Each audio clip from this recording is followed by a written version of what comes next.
आज मैं आपको एक बड़ा ही अच्छा प्रसंग सुना रही हूँ। सुबह पढ़ा है मैंने, ऐसे का ऐसे ही सुना रही हूँ। उदयपुर में एक फैमिली जिसमें माता पिता और उनके 2 बच्चे, एक बेटा और एक बेटी, बड़ा ही सुशील और सुंदर समझदार परिवार था। उसमें जो माता और उनके 2 बच्चे थे वो तो आस्तिक थे, वो भगवान श्रीनाथ को बहुत मानते थे। और उनके पिताजी वो नास्तिक थे, वो नहीं मानते थे।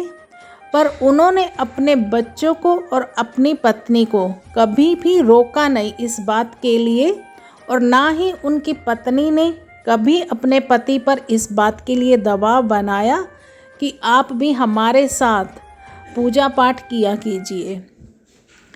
तो एक बार बच्चों ने प्रोग्राम बनाया, उदयपुर से हम श्रीनाथ के लिए जाएंगे। उदयपुर से श्रीनाथ ज़्यादा दूर नहीं है, 1 या 1.5 घंटे का ही रास्ता है। तो बच्चों ने पिताजी से कहा कि आप भी हमारे साथ चलिए। पिताजी ने मना कर दिया कि मैं नहीं जाऊंगा, तुम अपनी माँ के साथ चले जाओ। पर बच्चे तो बच्चे होते हैं। बच्चों ने पिताजी को कहा नहीं, आपको चलना पड़ेगा। पिताजी ने बहुत कहा कि मैं तुम लोगों को मना नहीं कर रहा, तुम लोग जाओ। तुम्हारी माँ ने भी मुझे कभी दबाव नहीं दिया जाने के लिए, पर बच्चे नहीं माने। बच्चों ने कहा पिताजी हम मंदिर चले जाएंगे, दर्शन कर लेंगे, आप मंदिर के बाहर बैठ जाना, जब हम दर्शन करके आएंगे तो उसके बाद कहीं और भी घूमने चलेंगे। बच्चों ने जब ज़्यादा जिद करी तो पिताजी मान गए कि कल रात को मैं दुकान से जब आऊँगा तब हम चलेंगे, और रात को होटल में ठहरेंगे, सुबह तुम दर्शन कर लेना, फिर उसके बाद घूमने जाएंगे। प्रोग्राम बना लिया। अगले दिन पिताजी 9:30 दुकान से आए, खाना वाना खाया, 10:30 बज गई। तो अब उन्होंने कहा चलो चलते हैं। तो लगा कि अब देर हो रही है, तो माताजी ने एक बार मना भी करा कि कल सुबह चलेंगे, अब रात को लेट हो रहे हैं। तो पिताजी ने कहा नहीं नहीं अब चलते हैं, अब मेरा मन बना हुआ है, ऐसा ना हो कि सुबह तक मेरा मन बदल जाए। अगर 10 बजे भी निकले हैं, 10:30 भी निकलेंगे तो 11:30 12 बजे तक पहुंच जाएंगे। तो सब लोग गाड़ी में बैठ गए श्रीनाथ को जाने के लिए। उदयपुर से श्रीनाथ जी का जो रास्ता है वो घुमावदार है, पहाड़ी रास्ता है। अब रात का समय था, अब पता नहीं पिताजी को झपकी लगी या स्पीड तेज थी। गाड़ी 11 सवा 11 बजे के करीब गाड़ी एकदम से पलट गई।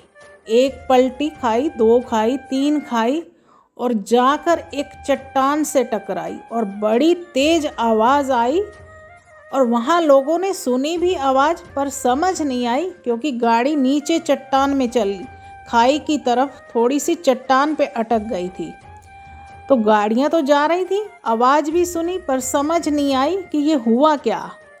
और उधर गाड़ी में सब लोग चिल्लाने लगे पिताजी बचाओ, पिताजी बचाओ, श्रीनाथ जी रक्षा करो, श्रीनाथ हमारी रक्षा करो। और गाड़ी इस तरह से चट्टान से अटकी हुई थी, बिल्कुल 2 चट्टानों के ऊपर जरा सी अटकी हुई थी। माताजी को माथे पर बहुत चोट लगी, वो भी बेहोश थे, उनको भी होश नहीं थी। पिताजी के सीने में स्टीयरिंग लगा, उनको भी होश नहीं थी। भाई के हाथ पर चोट, वो भी बेसुध। सिर्फ एक वो बच्ची थी जिसको होश था, वो सही सलामत थी। उसने शोर मचाया बचाओ बचाओ, पर किसी तक आवाज़ नहीं पहुंच रही थी। तो उसने कोशिश करी मोबाइल की लाइट जलाकर, क्योंकि गाड़ी की लाइट भी ख़राब हो चुकी थी, बंद हो चुकी थी, कि मोबाइल की लाइट जलाई कि किसी तरह से शीशा नीचे करूं, दरवाज़ा खोलूं, पर वो भी नहीं खुला। तो फिर वो रोते हुए श्रीनाथ को याद करने लगी, श्रीनाथ हमारी रक्षा करो।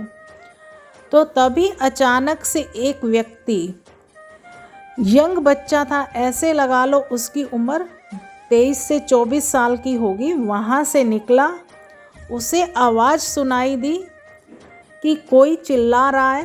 तो गाड़ी से उतरकर उसने देखा कि एक गाड़ी चट्टानों पर ऐसे अटकी हुई है और उसमें से एक बच्ची आवाज़ें लगा रही है।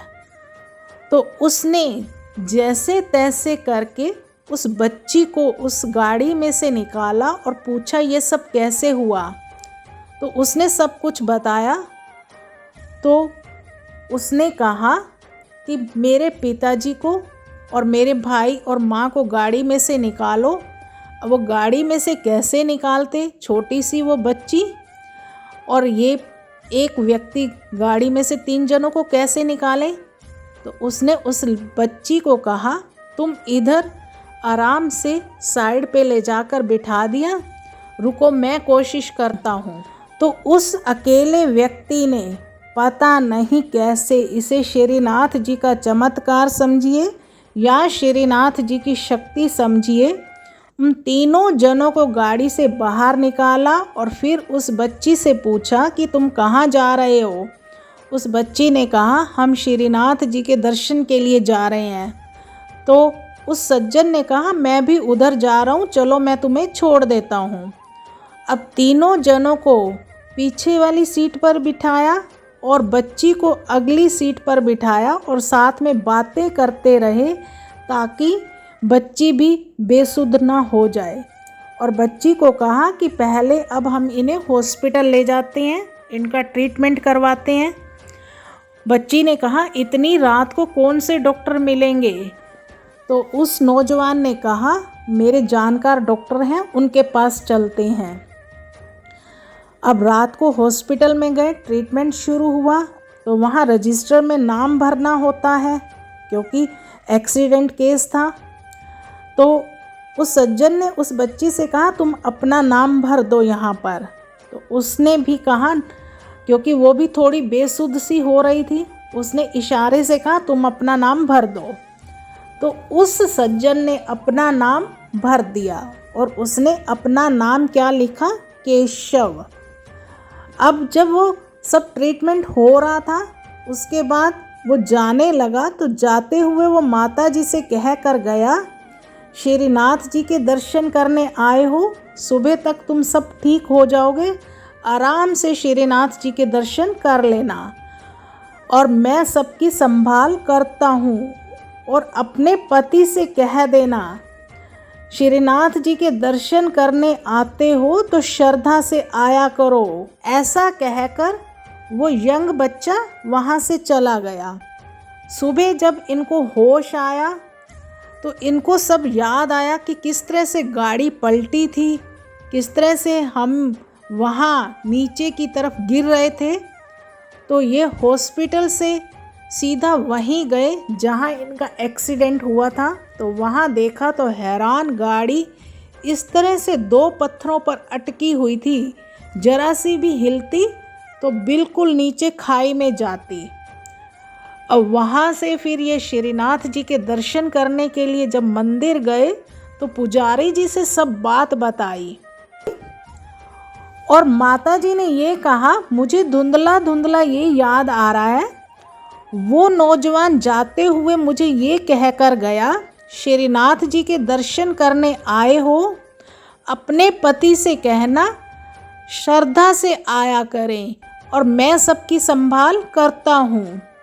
तो पुजारी ने कहा वो कोई और नहीं था, इतनी घनघोर रात को अंधेरे में जब कोई तुम्हारी आवाज़ नहीं सुन रहा था तो कौन हो सकता है, वो श्रीनाथ के अलावा और कोई नहीं था जो तुम्हें बचाने आया। तो ये सुनकर उनके पति को भी अब विश्वास हो गया कि इतनी अंधेरी रात में जब कोई हमारी आवाज़ नहीं सुन रहा था, गाड़ी इस तरह से 2 चट्टानों में टिकी हुई थी, तो हमें बचाने कौन आया था, तो वो श्रीनाथ के अलावा और कोई नहीं हो सकता। अब उसका विश्वास भी भगवान श्रीनाथ पर पक्का हो गया। और आगे वो लिखती हैं अब तो वो हर सत्यनारायण पर खुद भी श्रीनाथ जी के दर्शन करने जाते हैं और हमें सबको भी लेकर जाते हैं। अगर हम भगवान को पुकारेंगे विश्वास से, श्रद्धा से, भाव से, तो भगवान हमारी रक्षा करने अवश्य ज़रूर आएंगे। और ये मूर्ति नाथ द्वार से किस तरह से उदयपुर पहुंची, इसकी कहानी भी मैं आप लोगों के साथ कभी किसी और वीडियो में शेयर करूंगी। वो भी एक बहुत रोचक प्रसंग है।